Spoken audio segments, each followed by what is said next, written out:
Subscribe કરો બીકે news ચેનલને, પછી YouTube એપ પર બેલનું બટન દબાવો અને નિહાળો બીકે ન્યૂઝ ચેનલ।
બનાસકાંઠાના ગ્રામીણ રાજકારણમાં ગરમાવો।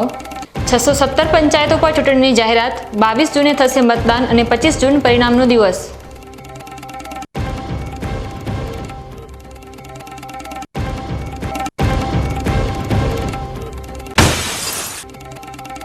બનાસકાંઠામાં ગરમીનો પ્રકોપ યથાવત। વરસાદની આગાહીથી લોકોમાં જાગી રાહતની આસ।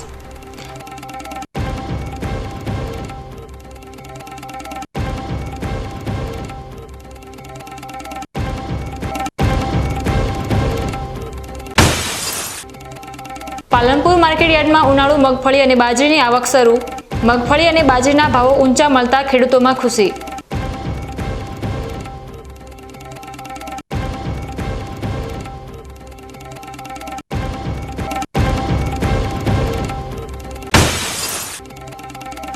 અને રઘુવર શરણ શાસ્ત્રી મહારાજ, એક તપસ્વી સંત અને આઝાદ હિન્દ ફૌજના સૈનિકની સ્મૃતિને વંદન।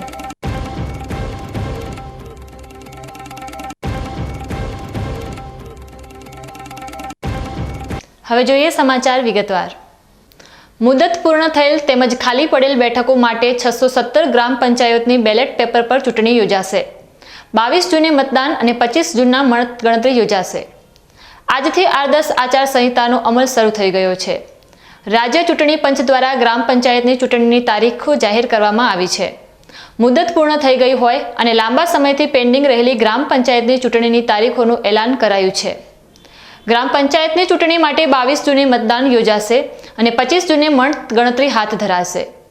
2 જૂને ચૂંટણી અંગેનું જાહેરનામું બહાર પડાશે। 9 જૂન સુધી ઉમેદવારી પત્ર ભરી શકાશે। 10 જૂને ફોર્મની ચકાસણી કરાશે અને 11 જૂન સુધી ઉમેદવારી પત્ર પરત ખેંચી શકાશે। બનાસકાંઠામાં મુદત પૂર્ણ રહેલી 215 ગ્રામ પંચાયતોની સામાન્ય, 171 વિભાજિત ગ્રામ પંચાયતો, 231 ગ્રામ પંચાયતોની કોઈ કારણોસર ખાલી પડેલી બેઠકોની પેટા ચૂંટણી અને વિસર્જન થયેલી એક ગ્રામ પંચાયત મળી કુલ 617 ગ્રામ પંચાયતોમાં સરપંચ તેમજ સભ્યોની સામાન્ય તેમજ પેટા ચૂંટણી યોજાશે। ગ્રામ પંચાયતોની સામાન્ય તેમજ પેટા ચૂંટણી અંગે સત્તાવાર જાહેરનામું પ્રસિદ્ધ થતાં જ આદર્શ આચાર સંહિતાનો અમલ સાથે જિલ્લામાં સ્થાનિક સ્વરાજ્યની ચૂંટણીઓનો કાઉન્ટડાઉન લઈને ગ્રામીણ સ્તરે રાજકીય ગરમાવો જામશે। બનાસકાંઠા જિલ્લામાં ખેતી અને પીવાના પાણી માટે સીપુ અને દાંતીવાડા ડેમની કેનાલો મહત્વની છે, પરંતુ આ કેનાલોની હાલત અત્યંત ખરાબ છે। છેલ્લા ઘણા વર્ષોથી સીપુ કેનાલમાં સફાઈ કે નવીનીકરણના કામો ન થતા કેનાલો તૂટેલી હાલતમાં જોવા મળી રહી છે। ખેડૂતો દ્વારા વારંવાર રજૂઆત કરવા છતાં કોઈ કાર્યવાહી ન થતા તેઓમાં નારાજગી જોવા મળી રહી છે। બનાસકાંઠા જિલ્લો મુખ્યત્વે ખેતી પર નિર્ભર છે અને સીપુ તેમજ દાંતીવાડા જળાશયો ખેડૂત માટે જીવાદોરી સમાન છે। આ જળાશયોમાંથી કેનાલો દ્વારા ખેતી અને પીવા માટે પાણી પૂરું પાડવામાં આવે છે, પરંતુ સીપુ જળાશય યોજનાની મોટાભાગની કેનાલો આજે તૂટેલી અને સાફ સફાઈ વગરની હાલતમાં છે। સરકાર ખેડૂતોની સુખાકારીની વાતો કરે છે, પરંતુ વાસ્તવિકતા કંઈક અલગ જ છે। સીપુ ડેમ આધારિત કેનાલો વર્ષોથી અનેક ગામોમાં પાણી પહોંચાડે છે, પરંતુ જાળવણીના અભાવે આજે તે ખંડેર જેવી બની ગઈ છે। જ્યારે ડેમમાંથી પાણી છોડવામાં આવે છે ત્યારે આ કેનાલો કાગળની જેમ તૂટી જાય છે અને પાણી ખેતરોમાં ફરી વળતા ખેડૂતોને મોટું નુકસાન થાય છે। ચોમાસું નજીક હોવા છતાં કેનાલોની સફાઈ કે સમારકામ કરવામાં આવ્યું નથી। ખેડૂતો જણાવી રહ્યા છે કે વર્ષ 2017 પછી કેનાલોમાં કોઈ જ સફાઈ કે રિપેરિંગ થયું નથી। તાજેતરમાં નર્મદાનું પાણી છોડવામાં આવ્યું ત્યારે પણ કેનાલો તૂટેલી હોવાથી પાણી ખેતરોમાં ગયું હતું. ઘણી જગ્યાએ તો ખેડૂતોએ પોતાના ખર્ચે સમારકામ કરાવ્યું છે. અમારી એમ ગણો 2017થી છે તે કોઈ પાણી જ હેડતું નથી, ખાલી આંકડા કાપીને બધા એમ નમદાતા રે બધું રમણ ભમણ પડ્યું છે. હાલ તો તૂટેલ પડ્યું છે, પાણી જાય નથી સોટે નાળો પડ્યો, મેં એમને એમ ભર્યો હતો. હા, સાહેબો આવે એટલે હકરી આંકડા કાપીને પૈસા લઈ લે. હવે આ તૂટેલી છે, જો પાણી છોડવામાં આવે તો નુકસાન કેને થાય? નુકસાન અમારે સાહેબ, આ ખેતરમાં વાયેલો એ જાય ફેલ, બધા મળે ઘરે કોઈ ને અમે એમને એમ કરી હતા નવરા નોકરા કે અમને હવે કરવાનું જોવાનું. અધિકારીઓ તેમ કે સફાઈ અમે કરો છો, પણ અધિકારીઓ કહેતા હોય છે સાહેબ આનું ચેક કરે ને, સફાઈ કરી હોય હું માથે ઉભો રહું ને કહી ગયા.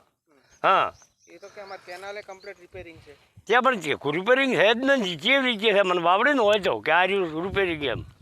હા, બધે તૂટેલી જ છે, બધે હવે નવું પડ્યું થાય એટલે જ આવશે, એટલે આનું આ રમણ ભમણ. એમાં કેનાલની પરિસ્થિતિ કોઈ આ 2-4-5 વર્ષથી ખાલી આવે છે, આંકડા કાપી અને આળો કાઢીને થોડું બાળીને રવાના થઈ જાય ને કહે છે કેનાલ રિપેરિંગ થઈ ગઈ, ચીડે રેલો મેચ્યો હતો. આ મણા પેપરનું પાણી વાલ્યું તારી ખાલી રેલો લહેર ભેની છી અને વળીને કોઈ રેલોય નથી આવ્યો કે કોઈ રિપેરિંગ નહીં આવ્યું. તો સરકારને સોપડે પાકી બોલતી છે, આ આંકડા કાપ્યા એ આંકડા ખાલી કાપીને મજૂરી એમને નોશ્યાથી બાલ્યાય નથી. અને આ ફળો આ 5 વર્ષથી ના તૂટેલા પડ્યા છે, બાધી 5 વર્ષથી તૂટેલા પડ્યા છે. ખાલી આવીને લેલું માથે નોશ્યું ન નોશ્યું કરીને માલ નોખી એ પાણી બોણી કોઈ છોડતા નહીં, ખાલી અગોળ નોશીને પટાઈ રહ્યો. આ બાજુ મારું ખેતર આવ્યું, આ મેં બોજો છે બધો, બીજા કોઈ બોજો નથી ને આ એમને એમ કેનાલ પડી છે આ 4-5 વર્ષ. હવે પાણી છોડે તો નુકસાન થાય? નુકસાન એના અમારે ખેડૂતને જ છે ને, બીજા છે ને સાહેબ હોય ખેડૂતને નુકસાન થાય. પછી કહે છે તો કેનાલ ફૂટી ગઈ, મારે રાળન બાળાને પડ્યા હોય ઝાડન બળન એટલે રિપેરિંગ કર્યા વગર તો એ દેવાનું છે સાહેબ. અમારા હમું આ હોનું તો બલુક છે, પહેલાંથી હોનું છે, આ તો હોનું ઘાલીને પિત્તળ ઘાલ્યું છે. આપણે જે જગ્યાએ ઊભા છીએ બનાસકાંઠા જિલ્લામાં સીપુ ડેમ આવેલો છે, એની આ મેઇન કેનાલ છે જે છે એક મવડીથી ચાલુ થાય છે અને આ બાજુ જેગડા સુધી તો જોયેલી છે ને આગળ ગૂગલ બાજુ પણ જાય છે. તમે આ બાજુ છેક મવડીથી ચાલુ કરી એટલે કે સીપુ ડેમથી ચાલુ કરો અને અહીંયા જેટલા સુધી કેનાલ છે ત્યાં સુધી જાઓ તો આ તમે અત્યારે જે જોઈ રહ્યા છો એવી રીતે જે આ જુઓ ત્યાં થીગડા તૂટેલી થીગડા માર્યા છે તો ફરીથી તૂટી ગયા છે. પછી ઉપર જુઓ તો ઝાડખા એમના એમ છે, આંકડા ઉગ્યા છે, કાંટાળી પણ આ બોરડીને બીજીને ઉગેલી છે. આ બાજુ જુઓ તો વાડ છે, તમે જે બાજુ જોયો એ બાજુ. જ્યારે હવે આ ચોમાસાની સિઝન આવી રહી છે ન કરે કુદરત કરે ને ડેમ અમારો ભરાય અને જો પાણી આવે ચોમાસામાં વધુ વરસાદ થાય ને પાણી આવે તો એ પાણી કેનાલનું જે પાણી આવે વરસાદ કરતાં કેનાલનું પાણી વધારે નુકસાન કરે એમ છે. કારણ કે કેનાલ દરેક જગ્યાએ તૂટેલી પડી છે, એ પાણી સીધું ખેતરમાં જશે ને ખેતરમાં જશે એટલે આ નુકસાન થશે તો આ નુકસાન ભરપાઈ કોણ કરશે? આવી સેમ પરિસ્થિતિ 2017માં થયેલી હતી અને જે ગાબડા પડેલા હતા એની અંદર ખેડૂતે જાતે પોતે પોતાના પૈસે લગભગ 100 ટોલા માટી નાખી અને પોતે ખર્ચો કરી અને કેનાલ રિપેરિંગ કરેલી છે.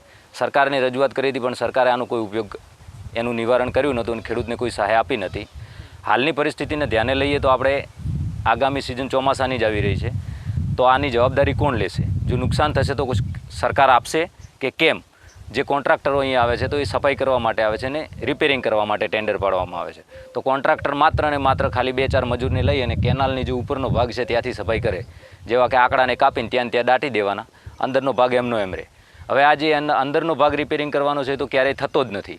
લગભગ છેલ્લો હું અત્યારે 2010-12 પછી લગભગ હું ઘરે રહું છું તો 2015માં પૂર આવ્યું હતું 17માં આવ્યું, 17 પછી હજુ સુધી કોઈ રિપેરિંગ થયું નથી.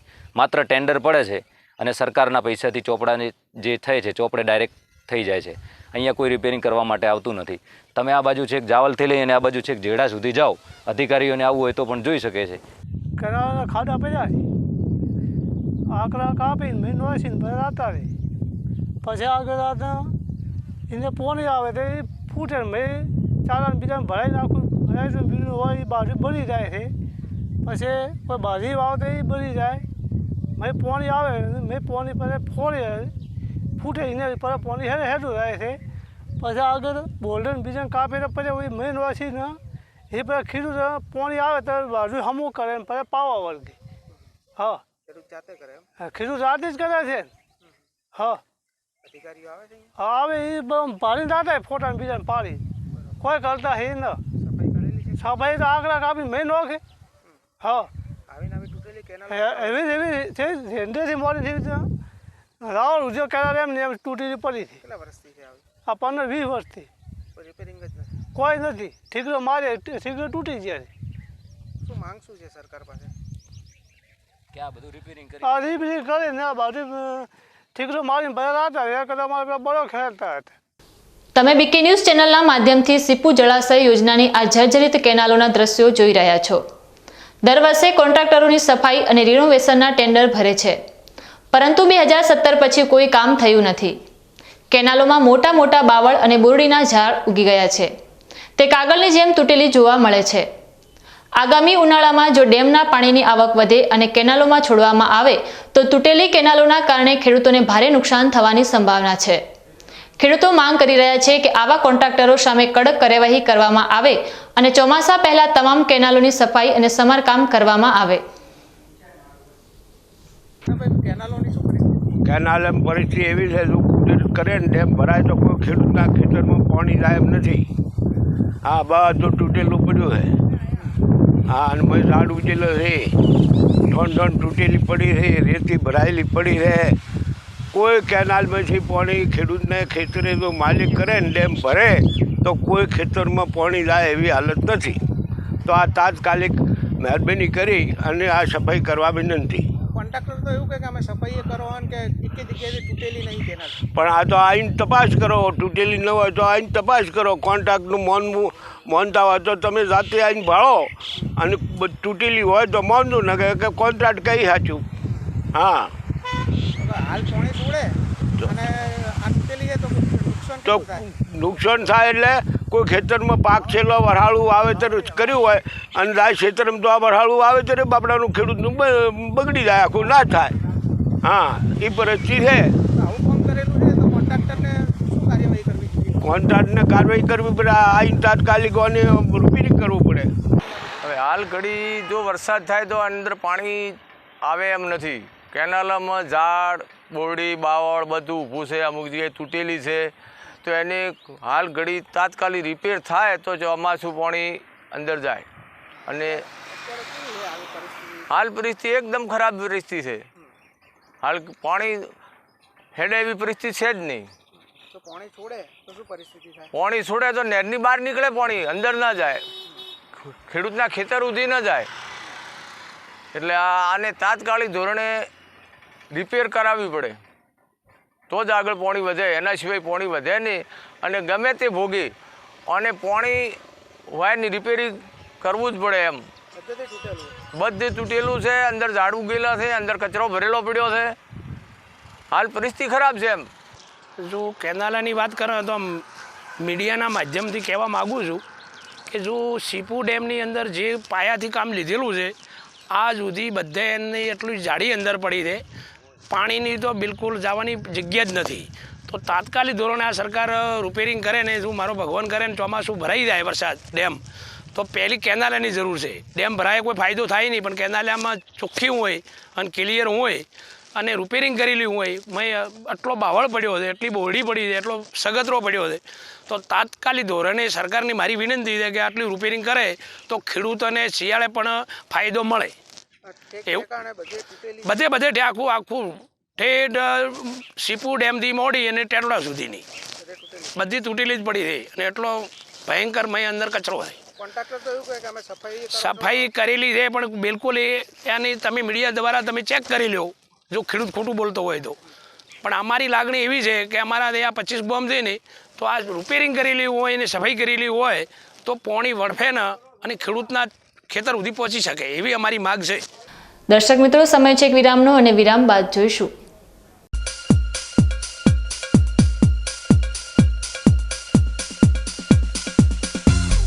બીકે ન્યૂઝ ચેનલની પર્યાવરણ માટે અપીલ, આવો વૃક્ષો વાવીએ.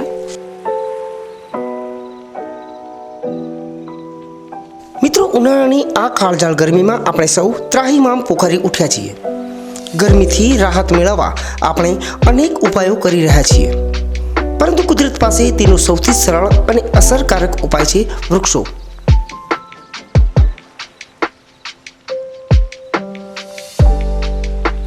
બીકે ન્યૂઝ ચેનલ આપને નર્મ અપીલ કરે છે કે ચાલો આ ઉનાળામાં આપણે સૌ સાથે મળીને વૃક્ષો વાવીએ.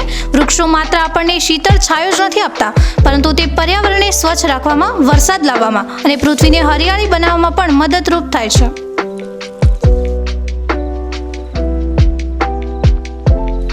આપના ઘર આંગણે, શેરીમાં કે ખેતરમાં એક વૃક્ષ વાવો, તેનું જતન કરો અને જુઓ કે તે કેવી રીતે તમને અને આવનારી પેઢીને લાભ આપે છે. એક નાનો પ્રયાસ પણ પર્યાવરણમાં મોટો બદલાવ લાવી શકે છે.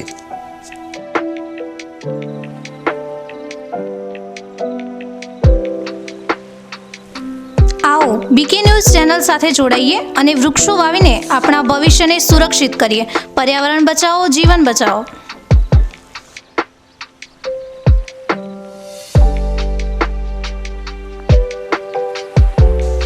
તમે પણ આજથી નિર્ધાર કરો કે તમારા જન્મદિવસ પર, લગ્ન પ્રસંગ પર, તમારા સ્વજનોના અવસાન પ્રસંગે તેમની યાદમાં એક વૃક્ષ વાવો અને આ વૃક્ષનું જતન કરો. બીકે ન્યૂઝ ચેનલ પણ લોકોને વધુને વધુ વૃક્ષોનું વાવેતર કરવાની પ્રેરણા માટે તમારા દ્વારા વાવવામાં આવેલા વૃક્ષોને સમાચારમાં સ્થાન આપશે.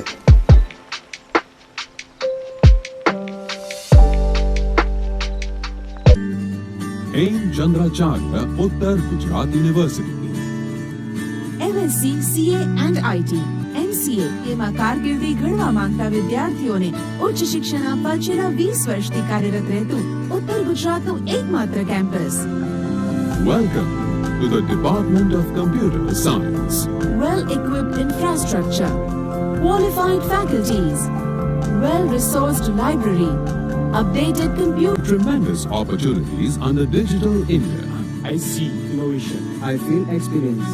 Department of Computer Science in Chandracharya Uttar Gujarat University, Patan.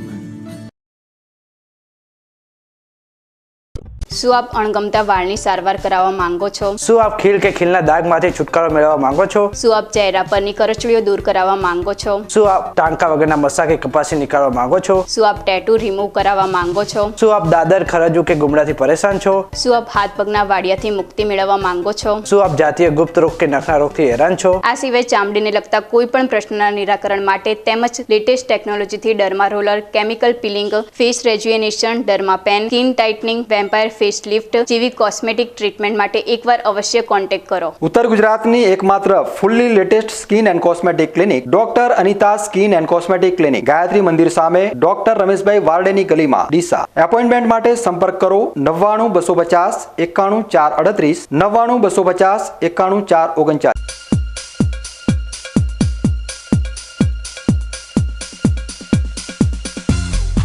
તો જોતા રહો બીકે ન્યૂઝ ચેનલ.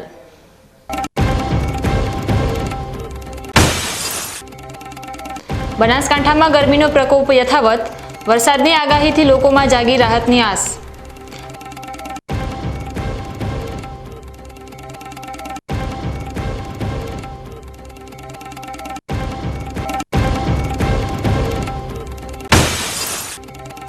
પાલનપુર માર્કેટયાર્ડમાં ઉનાળુ મગફળી અને બાજરીની આવક શરૂ. મગફળી અને બાજરીના ભાવો ઊંચા મળતા ખેડૂતોમાં ખુશી.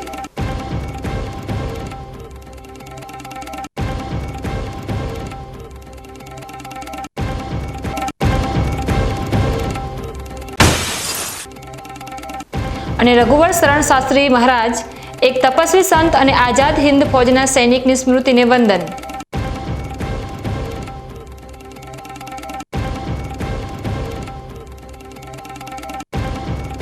વિરામ બાદ આપનું પુનઃ સ્વાગત છે. વધુ સમાચારોમાં. બનાસકાંઠા જિલ્લામાં આજે વહેલી સવારથી ગરમીનો પ્રકોપ જોવા મળ્યો છે. સવારના સમયે તાપમાન 29.4 ડિગ્રી નોંધાયું હતું અને બપોર બાદ તાપમાનનો પારો 39.1 ડિગ્રી સુધી પહોંચી ગયો હતો.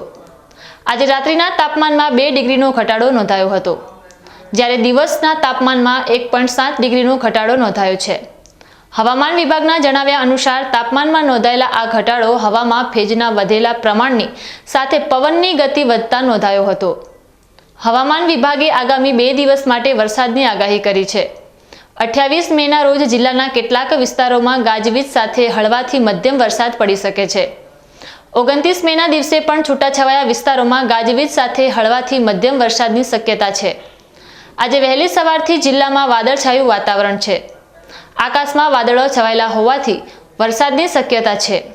હવામાન વિભાગે આગામી દિવસોમાં તાપમાન વધઘટ થવાની સંભાવના વ્યક્ત કરી છે. વિભાગે કમોસમી વરસાદની પણ આગાહી કરી છે. ઉકળાટભર્યા વાતાવરણની અસર લોકોના રોજિંદા જીવન પર દેખાઈ રહી છે. લોકો ગરમીથી રાહત મેળવવા વરસાદની રાહ જોઈ રહ્યા છે. ડીસાના લાઠી બજારમાં શ્રી શાસ્ત્રીજી ગૌશાળા ખાતે શ્રી શાસ્ત્રીજી મહારાજની 12મી પુણ્યતિથિ નિમિત્તે ભક્તિમય વાતાવરણમાં હવન, ભોજન પ્રસાદ અને રાત્રિ ભજન જેવા કાર્યક્રમો યોજાયા. શહેરના અનેક ભાવિકો અને ગૌપ્રેમીઓએ મોટી સંખ્યામાં હાજરી આપી હતી.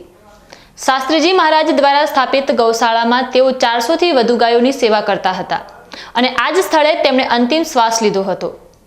તેમની સ્મૃતિમાં દર વર્ષે પુણ્યતિથિ નિમિત્તે યોજાતા ભોજન પ્રસાદમાં આ વર્ષે પણ 15,000 કરતાં પણ વધારે લોકો લાભાર્થી બન્યા. આ પ્રસંગે ગુજરાત વેરહાઉસિંગ કોર્પોરેશનના ચેરમેન મગનલાલ માળી, ડીસા નગરપાલિકાના પૂર્વ પ્રમુખ રાજુભાઈ ઠક્કર, પાલિકા સદસ્ય શૈલેષભાઈ પ્રજાપતિ સહિત મોટી સંખ્યા ભક્તો ઉપસ્થિત રહી ગૌશાળા ખાતે યોજાયેલા યજ્ઞમાં આહુતિ અર્પણ કરી ભક્તોએ ગૌસેવાનો મહિમા ઉચ્ચારીને શ્રદ્ધાંજલિ અર્પણ કરી છે.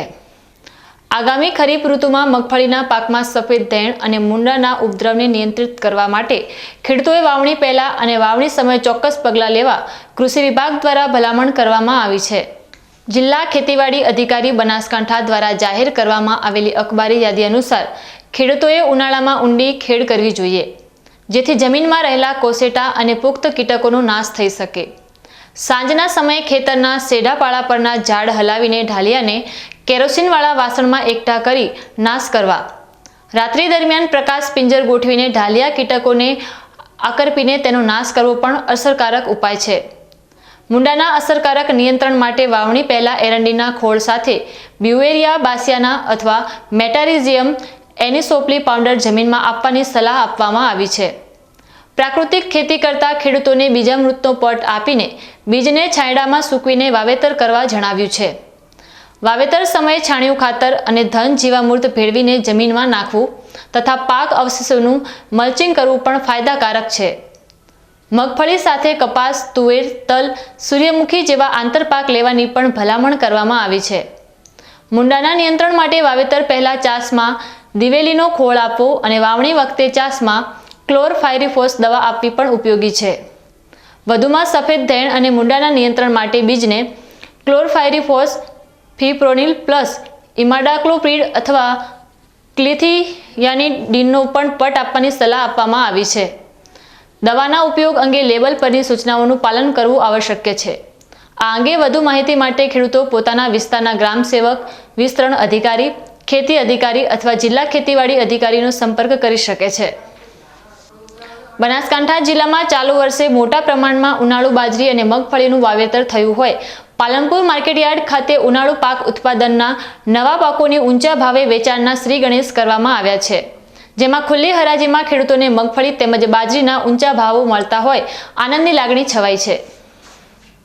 પાલનપુર માર્કેટયાર્ડ ખાતે મંગળવારે ઉનાળુ પાક ઉત્પાદનમાં મગફળી તેમજ બાજરીની ખરીદી માટે ખુલ્લી હરાજી શરૂ કરાઈ છે, જેમાં પ્રતિ 20 કિલો મગફળીમાં 24 નંબરના પાકમાં 1,301 થી 1,351 તેમજ બાજરીમાં 451 થી 511ના ભાવે વેચાણ કરાયું છે.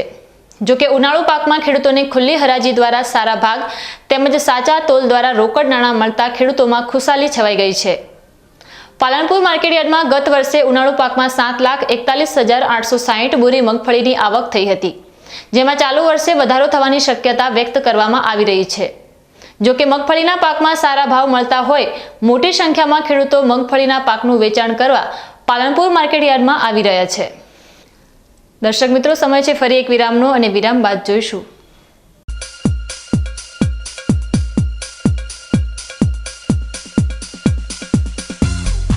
બીકે ન્યૂઝ ચેનલની જળ બચાવો અભિયાન ટીપે ટીપે જીવન બચાવો. મિત્રો, બનાસકાંઠા જિલ્લામાં પાણીની તંગી દિવસે ને દિવસે ગંભીર બની રહી છે. કુદરતની આ કસોટીમાં આપણે સૌએ સાથે મળીને પાણીનું મૂલ્ય સમજવું પડશે અને તેને બચાવવું પડશે. બીકે ન્યૂઝ ચેનલ આપને ભાવભરી અપીલ કરે છે કે પાણીનું દરેક ટીમ્પું અમૂલ્ય છે, તેનો બગાડ અટકાવો અને સમજદારીપૂર્વક ઉપયોગ કરો. આપણા ઘરમાં, ખેતરમાં કે કારખાનામાં પાણીનો કરકસરથી ઉપયોગ કરવાની ટેવ પાડો. નાના નાના પ્રયત્નો પણ પાણીની મોટી બચત કરી શકે છે. આવનારી પેઢી માટે આપણે પાણીનો ભંડાર સુરક્ષિત રાખવો પડશે. ન્યૂઝ ચેનલ સાથે હાથ મિલાવીએ અને જળ સંચયની દિશામાં એક ડગલું ભરીએ. પાણી બચાવો, જીવન બચાવો.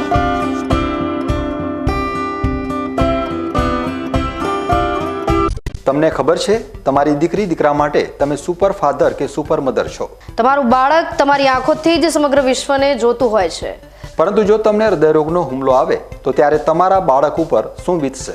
ત્યારે તમારી સેવામાં હાજર છે આધુનિક સુવિધા સાથે બનાસ હાર્ટ હોસ્પિટલ, અને તેમાં પણ આયુષ્યમાન કાર્ડમાં સારવાર તદ્દન મફત. આયુષ્યમાન કાર્ડની સુવિધા ઉપલબ્ધ. ઉત્તર ગુજરાતની પ્રથમ અતિ આધુનિક હાર્ટ હોસ્પિટલ. પારિવારિક સ્ટાફની સેવા એવી કે ઘરના માહોલની પણ ગરજ સારે. 24 કલાક હૃદયની સારવાર ઉપલબ્ધ. હોસ્પિટલનું પૂરું સરનામું.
તો જોતા રહો વીકે ન્યૂઝ ચેનલ.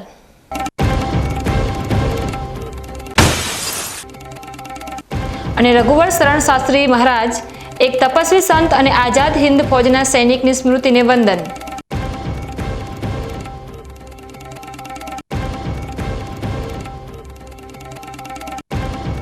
વિરામ બાદ આપનું પુનઃ સ્વાગત છે વધુ સમાચારોમાં. આજે રઘુવર શરણ શાસ્ત્રી મહારાજની 12મી પુણ્યતિથિ છે. ડીસામાં વહોળા વિસ્તારમાં ભવ્ય ગૌશાળાનું નિર્માણ કરાવનાર રઘુવર શરણ શાસ્ત્રી મહારાજ પ્રત્યે લોકોમાં અતૂટ શ્રદ્ધા હતી અને આજે પણ છે. આજે રઘુવર શરણ શાસ્ત્રીજી મહારાજ આપણી વચ્ચે નથી રહ્યા, પરંતુ તેમના દ્વારા સ્થપાયેલી ગૌશાળામાં આજે પણ તેમના તપનો અહેસાસ થાય છે. આજે પણ અનેક ભક્તો શાસ્ત્રીજી મહારાજ પ્રત્યે અતૂટ શ્રદ્ધા ધરાવે છે.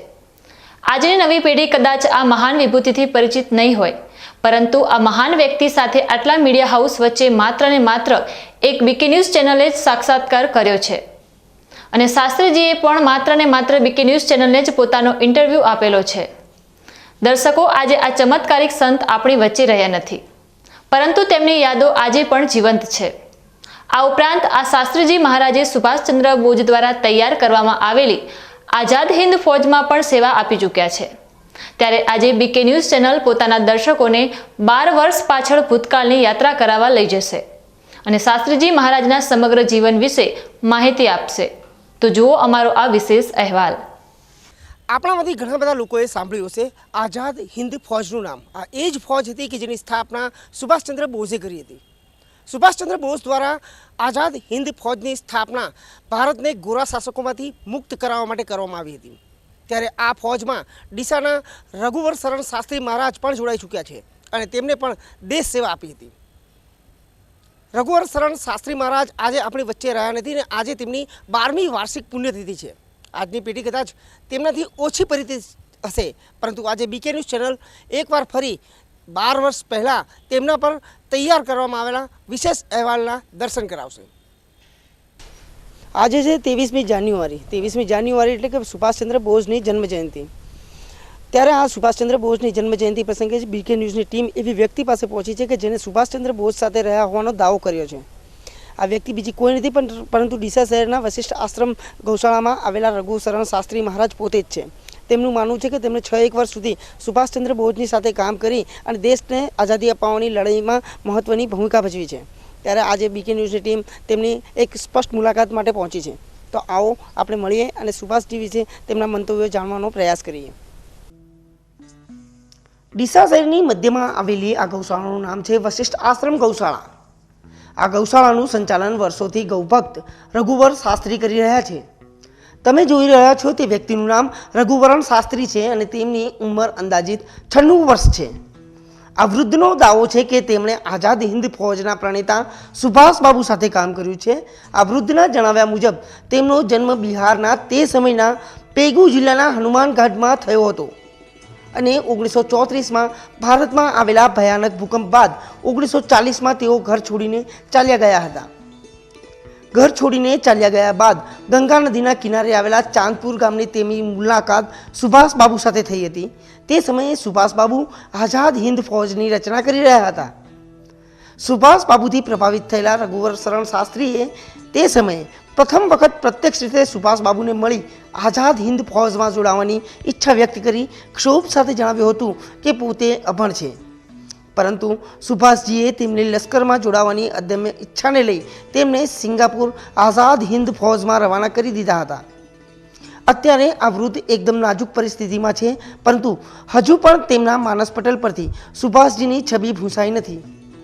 એકદમ આછી પાતળી યાદશક્તિ ધરાવતા રઘુવર શરણ શાસ્ત્રીને આજે પણ સુભાષબાબુ સાથેની કામાઘાટ પર થયેલી પ્રથમ મુલાકાત એક જેવી યાદ છે. દેશને આઝાદ કરવા માટે બીજા વિશ્વ યુદ્ધ દરમિયાન જાપાનની મદદથી રચાયેલી આઝાદ હિન્દ ફૌજના સૈનિકે સુભાષબાબુના જીવન અંગે કેટલીક રસપ્રદ વાતો કરી સુભાષબાબુના જીવનના કેટલાક રહસ્યોને ઉજાગર કર્યા છે. તેઓ જણાવી રહ્યા છે કે સુભાષબાબુ એકવાર કોઈ કામ નક્કી કરી લેતા તે પૂરું કર્યા વગર અટકતા નહીં. આ ઉપરાંત તેમણે સુભાષજીના મોતના રહસ્ય પરથી પડદો ઉંચકતા જણાવ્યું હતું કે સુભાષજી સાથે તેમની અંતિમ મુલાકાત જંગલમાં થઈ હતી અને સુભાષજી આજે પણ દેશવાસીઓના દિલમાં જીવિત છે. हम घर से भागे थे और उनको ये छावनी चल रही थी मोकामा घाट पर और वहाँ आकर साथ हो गए. सुभाष जी कैसे इंसान थे? अरे इंसान वो सत्यवादी भगवान थे, जो कहते थे वो करते थे. उनकी मौत किन हालातों में हुई थी और आज भी रहस्य माना जा रहा है, आपके बारे में क्या है? उनकी मौत नहीं हुई है, मौत हुआ है पीछे. उस समय में वो समझे, उनके मौत हुआ है पीछे. सुभाष जी के साथ आप कितने साल रहे थे? 7 साल. वही फौज में थे, कभी कहीं भेज दे, कभी कहीं भेज दे, कभी कहीं. और फौज में आपने उनके साथ क्या क्या काम किए हैं? अब इतना याद नहीं है. सुभाष जी से आपकी आखिरी मुलाकात कब हुई थी? आखिरी मुलाकात वही जंगल में हुई थी. 6 વર્ષ જેટલા લાંબા ગાળા સુધી સુભાષજી સાથે રહેલા અને આઝાદ હિન્દ ફૌજના એકમાત્ર સૈનિક હોવાનો દાવો કરનારા આ વૃદ્ધે દેશની મોજૂદા પરિસ્થિતિ અંગે જણાવ્યું હતું કે સમય બદલાઈ રહ્યો છે અને બદલાતા સમયની સાથે દેશમાં પણ આગામી સમયમાં બદલાવ જોવા મળશે. आज मौजूदा देश की परिस्थिति के बारे में आप क्या कहते हैं? ये परिस्थिति वस्तु वही रहता है और समय चक्र काटता है, समझे. तो अभी जिस समय है ये भी बदल जाएगा. આઝાદ હિન્દ ફૌજના એકમાત્ર સૈનિકે કરેલા દાવાને ડીસા શહેરના અગ્રણીઓ પણ સમર્થન આપી રહ્યા છે. ડીસા શહેરની વશિષ્ઠ આશ્રમ ગૌશાળામાં છેલ્લા ઘણા વર્ષોથી ગાયોની સેવા કરવા આવતા લોકોનું માનવું છે કે રઘુવરણ શાસ્ત્રીજી મહારાજ ઘણીવાર સુભાષજી અંગેની વાતો કરે છે અને ક્યારેક તો ભૂતકાળની તેમની વાતો દરમિયાન શાસ્ત્રીજી ગળગળા પણ થઈ જાય છે. જય ગૌ માતા, જય ગોપાલ. ડીસા શાસ્ત્રીજી રઘુશરણ શાસ્ત્રીજી ગૌશાળાની અંદર છેલ્લા 20 વર્ષથી હું આવું છું અને બાપજી પાસે ઘણીવાર એકાંતની અંદર બેઠા હોઈએ ત્યારે સુભાષબાબુની એમની વાતો જાણવા મળે. સુભાષબાબુની ઘણીવાર વાતો કરતા ટાઈમે બાપજી ઘણીવાર રોઈ બી જાય છે અને એકદમ લાગણીસભર બી થઈ જાય છે. સુભાષબાબુની ઘણી એવી વાતો છે જે ડીસા શાસ્ત્રીજી બાપજીની પાસેથી અહીંયાથી જાણવા મળે છે. ડીસા શાસ્ત્રીજી બાપજીને ત્યાં આગળ છેલ્લા 20 વર્ષથી આવું 20 વર્ષની અંદર બાપજીએ કોઈ એવો પળ નથી જે સુભાષ બાપુની એમની વાતો ન કરી હોય. સુભાષ બાપુની કોઈ એવી અમુક એવા પ્રસંગો છે જે એમને ઘણીવાર આપણા બધાની અંગાળ એમને શેર કરેલા છે. છેલ્લા 10-12 વર્ષથી એ રઘુવર શાસ્ત્રીજી મહારાજની ગૌશાળાએ નિયમિત આવું છું. ઘણી વખત એમની જોડે બેસવાથી એમની પાસેથી એવું જાણવા મળે છે કે સુભાષચંદ્ર બોઝ સાથે લડાઈમાં એમની જોડે રહેલા અને ઘણી વખત એવી વાતો કરતા હોય છે જ્યારે એમની આંખમાંથી આંસુ આવતા હોય છે. ઘણી બધી એવી વાતો છે, કહેવા જઈએ તો સમય ઓછો પડે એમ છે. 96 વર્ષની ઉંમરે અત્યારે રઘુવરણ શાસ્ત્રીજી પથારીવશ થઈ ગયા છે અને તેમણે કરેલા દાવા મુજબ અત્યારે તેઓ એકમાત્ર એવી હયાત વ્યક્તિ છે કે જેને સુભાષ બાબુની આઝાદ હિન્દ ફૌજનો હિસ્સો બનવાનું સૌભાગ્ય પ્રાપ્ત થયું હોય. નામ રઘુશરણ શાસ્ત્રી, ઉંમર અંદાજિત 96 વર્ષ. ડીસાની વશિષ્ઠ આશ્રમ ગૌશાળામાં હયાત આ વ્યક્તિનો દાવો છે કે આઝાદ હિન્દની ફૌજની રચના કરનારા સુભાષચંદ્ર બોઝની સાથે તેમણે આઝાદીની લડતમાં ભાગ લીધો હતો. તેમના આ દાવાને પુરવાર કરી અને સમર્થન આપી રહેતા લોકો પણ અત્યારે હાલ જોવા મળી રહ્યા છે. તેમનો દાવો છે કે જે તે સમયે 1940થી 1946 સુધી તેમણે સુભાષચંદ્ર બોઝની સાથે રહી દેશને આઝાદ કરાવવા માટે મહત્વની ભૂમિકા ભજવી હતી. દેશની આઝાદીના લડવૈયા એવા અત્યારે આ રઘુશરણ શાસ્ત્રી મહારાજ ડીસાની આ ગૌશાળામાં આજે પણ સુભાષજીની યાદને તાજી કરાવી રહ્યા છે. આજે પણ તેમના કાર્યો સુભાષજીની યાદને ભૂલવા દે તેમ નથી. ડીસાથી બીકે ન્યૂઝ માટે હરેશ ઠાકોર. રઘુવર શરણ શાસ્ત્રી મહારાજ માત્ર એક ગૌસેવક નહોતા, પરંતુ તે સંતની સાથે સાથે સૈનિક પણ હતા. આજે તેમની વિદાયને 12 વર્ષ થઈ ચૂક્યા છે, પરંતુ આજે શાસ્ત્રીજી મહારાજ તેમના ભક્તોમાં જીવંત છે અને સદાય અમર રહેશે. બીકે ન્યૂઝ ચેનલ માટે અતુલ પટેલ સાથે હરેશ ઠાકોર. ન્યૂઝ બુલેટિન પૂર્ણ કરતા પહેલા મુખ્ય સમાચાર ફરી એકવાર.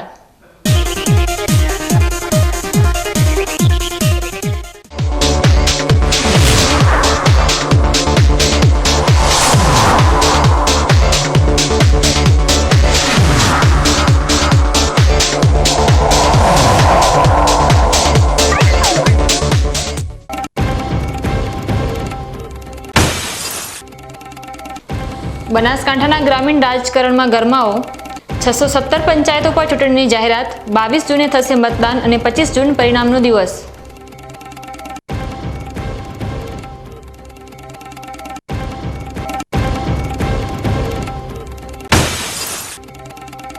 બનાસકાંઠામાં ગરમીનો પ્રકોપ યથાવત. વરસાદની આગાહીથી લોકોમાં જાગી રાહતની આસ.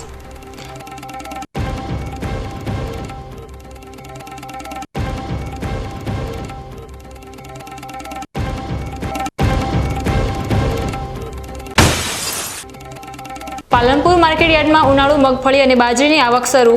મગફળી અને બાજરીના ભાવો ઊંચા મળતા ખેડૂતોમાં ખુશી.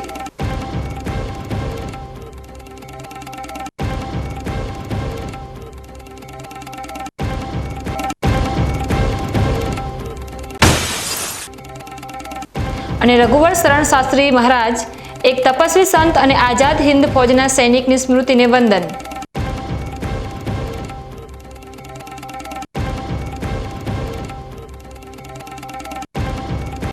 તો આ હતા અત્યાર સુધીના સમાચાર. વધુ નવા સમાચાર સાથે ફરી મળીશું. ત્યાં સુધી રજા આપશો. નમસ્કાર.